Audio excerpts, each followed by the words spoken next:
নমস্কাৰ, মই শ্ৰী বৰা। মই এনেই ৰাস্তাৰ ওচৰতে বহি আছিলোঁ এতিয়া বৰ্তমান। আৰু বৰ্তমান বহি থাকোঁতে মোৰ আইতাগৰাকী মোৰ মাৰ পৰা আইতাগৰাকী আছিলে। আইতাগৰাকী হঠাৎ মোৰ মনত পৰিলে। কেতিয়াবা মন যায় ন অতীতলৈ, সৰুকালৰ দিনবোৰলৈ। অকলে বহি আছিলোঁ ন, সেইকাৰণে এইবিলাক মনলৈ আহি আছিল এই কথাবিলাক। মনলৈ আহি থাকোঁতে মোৰ আইতালৈ মনত পৰোঁতে মোৰ এটা কথা মনলৈ আহিলে, সেইটো হৈছে সাধু কথা।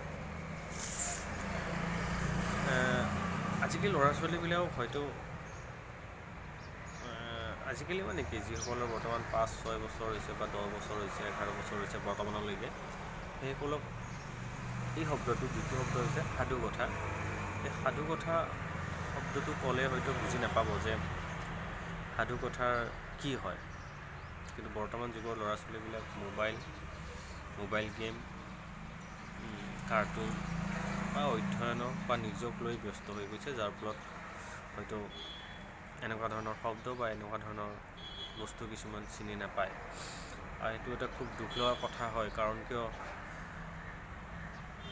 আমি যেতিয়া সৰু আছিলোঁ, কি হয় যে এই বৰ্তমান গেম আৰু কাৰ্টুনেই হওক বা টিভিয়েই হওক বা এইবিলাকত চাই যিটো ইণ্টাৰেষ্ট ল'ৰাবিলাকে পায় বা যিটো জ্ঞান পায়, মই ভাবোঁ তাতকৈ সাধু কথা বা এই যিজনৰ সাধু কথাৰ পৰা তাতকৈ বেছি ভাল জ্ঞান আহৰণ কৰিব পাৰে। কাৰণ কিয় চাব আপুনি যে সাধু কথাৰ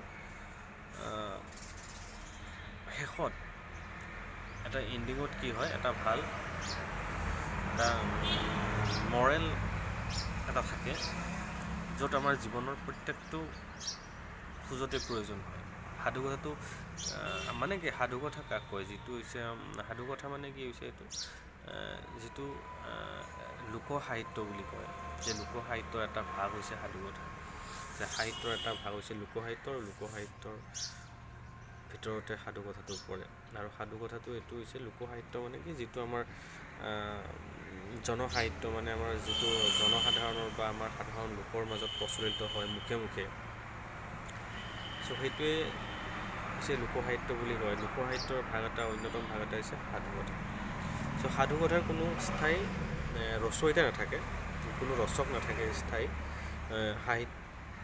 লেখক সাধু কথা লেখা ব্যক্তিগৰাকীয়ে নিজৰ ৰুচি অনুযায়ী বিভিন্ন ধৰণৰ ৰস লগাব পাৰে, বিভিন্ন ধৰণৰ শব্দ বা বিভিন্ন ধৰণৰ কাহিনী বনাব পাৰে।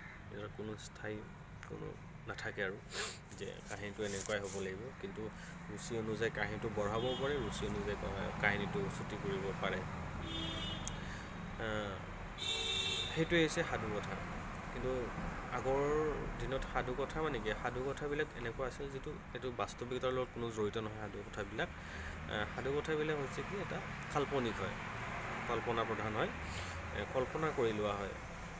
আৰু কল্পনা কৰি লোৱাৰ লগে লগে কি হয়, কেতিয়াবা কল্পনা কৰি লোৱা হয়। আৰু সেই কল্পনাখিনি থকাৰ কাৰণেই আমি যেতিয়া সৰু আছিলোঁ ন, আমি সৰু থাকোঁতে এই সাধু কথাৰ প্ৰতি বহুত বেছিকৈ আকৃষ্ট হৈছিলোঁ। মই যেতিয়া প্ৰায় সৰু আছিলোঁ, মোৰ দাদা দুগৰাকী আছিলে, বাইদেউ এগৰাকী আছিলে আৰু আইতা আছিলে। আইতাই যেতিয়া নাম প্ৰসংগ কৰি যেতিয়া হাত ভৰি ধুই যেতিয়া বাৰান্দাত আহি বহে, তেতিয়া আমিও আইতাই ষ্টুল বা পীৰাত বহে আৰু আমি এখন বস্তা বা খালী মাটিতে হওক বা তাতেই বহিছিলোঁ। বহি মতে আমি আইতাক জোৰ কৰিছিলোঁ যে আইতা সাধু কথা কোৱা, আৰু আইতা সাধু কথা কোৱা। আৰু আইতাই ইমান ধুনীয়াকৈ প্ৰায় আধা ঘণ্টা 45 যোৰা দীঘল সাধু কথাও কৈছিল আৰু 10 মিনিট যোৰা সাধু কথাও কৈছিল। আৰু যেতিয়া সাধু কথা কৈ আছিল আৰু যেতিয়া শুনি আছিলোঁ, তেতিয়া যেন আমি সাধু কথাৰ ভিতৰত সোমাই গৈছিলোঁ। ভাবিছিলোঁ সঁচাই তেনেকুৱা আছে নেকি বাৰু, যে সঁচাই গছে কথা কয় নেকি, সঁচাই মানুহ গছ হৈ যায় নেকি, বা সঁচাই মানুহ জন্তু হৈ যায় নেকি, সঁচাই শিয়ালে কথা পাতে নেকি, সঁচাই বাঘে পিঠা খায় নেকি, যে সঁচাই যিসকল আমি বুঢ়া বুঢ়ী সাধু বুলি কয় ন, সঁচাই বুঢ়া বুঢ়ীসকলে বাঘ কাটিব গৈছিলে নেকি, বাঘক লগ পাইছিলে নেকি, এনেকুৱা ধৰণৰ কিছুমান প্ৰশ্ন উত্থাপন হয়। আৰু আমি মানি লৈছিলোঁ এইটো সত্য বুলিয়ে মানি লৈছিলোঁ, এইটো যিটো আমি আইতাৰ মুখৰ পৰাই শুনিছিলোঁ। আৰু এইটো যিটো আইতাই যি ধৰণে সজাই বঢ়াই কয়, আমি ভাবিছিলোঁ কি এইটো সঁচা কথা। আৰু আমি তেতিয়া কল্পনা কৰিছিলোঁ আমি যদি সেই যুগটোলৈ যাব পাৰোঁ বা আমি সেই সাধু কথাৰ দৰে যদি আমাৰ পৃথিৱীখন হ'লহেঁতেন তেতিয়া কিমান মজা হ'ল, তেনেকুৱা ধৰণৰ প্ৰশ্ন আহিছিলে।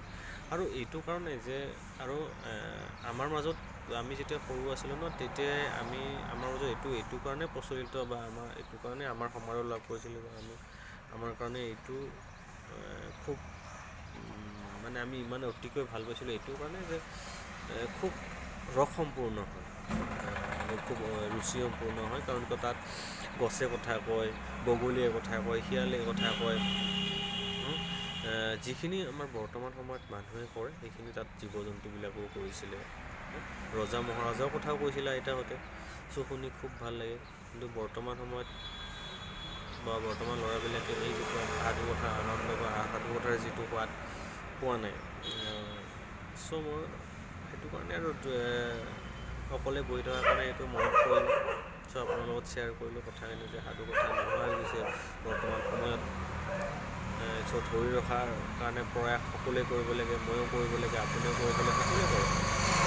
আনকি আজিকালি সাধু কথা আপোনালোকে কাৰ্টুন ল'ৰা ছোৱালীবিলাকক কাৰ্টুন দেখুৱাতকৈ আপোনালোকে যদি সাধু কথাৰ কাৰ্টুন দেখুৱায় যে অসমীয়া ভাষাত বা বিশেষকৈ অসমীয়া ভাষাত যদি সাধু কথাবিলাক কাৰ্টুনৰ থ্ৰুতেই হওক বা খালী অসমীয়া ভাষাত যাতে ল'ৰা ছোৱালীৰ হৃদয়ত বা এইটো ল'ৰা ছোৱালীৰ হৃদয়ত যাতে সোমাই যায় সাধু কথাৰ যিটো মৰেল, সেই বস্তুটো যাতে ল'ৰা ছোৱালীয়ে উপলব্ধি কৰিব পাৰে, তাৰ সোৱাদটো ল'ব পাৰে ল'ৰা ছোৱালীবিলাকে।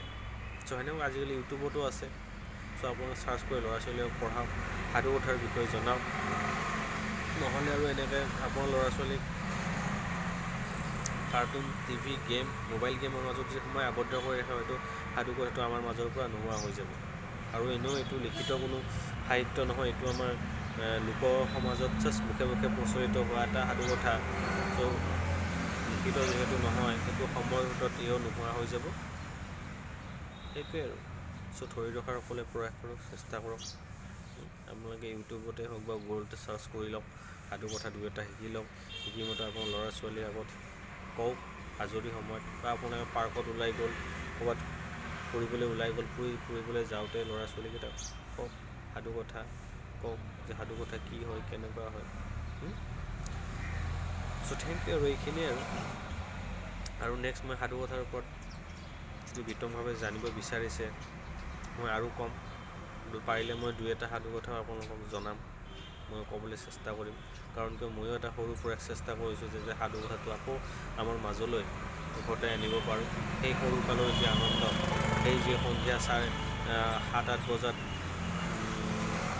মাছ চোতালত বহি আইতাৰ চাৰিওফালে বহি যিটো আইতাৰ মুখৰ পৰা ওলোৱা শব্দবিলাক যেতিয়া আমাৰ কাণেৰে সোমাই আমাৰ হৃদয়ৰ স্থান লৈছিলে, সেই পৰিৱেশটো যাতে তেনেকুৱা আনিব পাৰোঁ, তাৰে প্ৰয়াস চেষ্টা কৰিব পাৰোঁ। আৰু সেইটোৱে আৰু ধন্যবাদ, থেংক ইউ। কিবা ভুল হ'লে ক্ষমা কৰিব আৰু থেংক ইউ ছ' মাছ।